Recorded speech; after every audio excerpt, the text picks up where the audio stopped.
Now, if you needed any more proof of this, that this was all orchestrated, the feds alerted the Israelis to get their money out ahead of time. So we learned that Israeli firms transferred $1 billion out of Silicon Valley Bank to Israel before the seizure by the feds. What? Yeah. So, again, when Biden admitted the other day in that speech yesterday morning that, yes, we knew about this last week, I alerted my team, they knew about this last week and waited, of course, till Friday to get the messaging out about this. So they knew ahead of time what was going on here. Oh, Israel, you guys might want to get your money out because what we're about to do is seize this bank.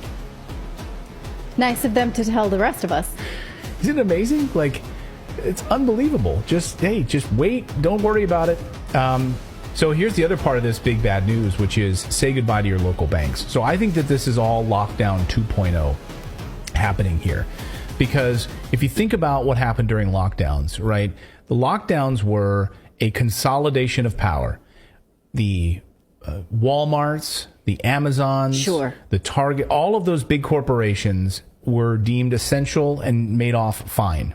Right, because they could get deliveries out, they could absorb the lack of foot traffic in their stores, and the small businesses went under. Yes. Small businesses collapsed. The same thing is about to happen now, and they wanted that to happen, by the way. They wanted to push the small guys out. They wanted to consolidate power. They wanted to push those small businesses under, and this is exactly what Carol Roth writes about in her book called The War on Small Businesses, How Lockdowns Crushed Small Businesses and Destroyed America. The same thing is happening now in the banking sector to local banks, small local banks. That's why I think it's lockdowns 2.0 all over again. Dozens of major regional lending banks have seen their stocks tank in the past 24 to 48 hours as much as 70%. Regional banks, according to MarketWatch, are seeing a flight of deposits as too big to fail mega banks. So people are pulling their money out of these small little regional banks and flooding them into the big banks.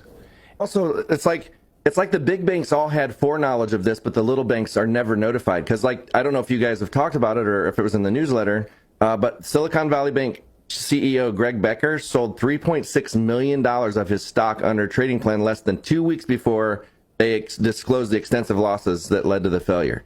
So he sold that many shares 2 weeks before this happened. So they had to have some kind of foreknowledge this was coming, correct? Right. Surely. Again, and just like the Israeli firms were given a heads up, hey, you might want to get your money out of here because we're about to do this.